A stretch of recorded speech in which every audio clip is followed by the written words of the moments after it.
అబ్బో ప్రయత్నం చేస్తే చాలామంది అవకాశం యవనస్తు దొరికినప్పుడు దాన్ని దేవుని చిత్తంగా వారిని గ్రహించలేదని గుర్తించలేదు. They did not see it as the will of God. కేవలం దైవవరంలా కనబడిందండి వారికి. అయోమయంగా కనబడింది, తారుమారుగా కనబడిందండి.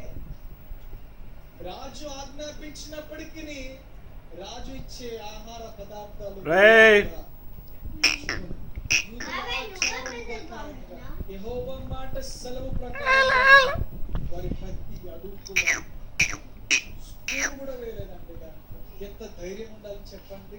3 సంవత్సరాలు వారికి ఖల్దీయుల భోజనాలు పెట్టి రాజుకు కౌన్సిలర్స్ ఉంచడానికి సిద్ధపరచుమని అస్పనేజుకు ఆజ్ఞాపించగా వారు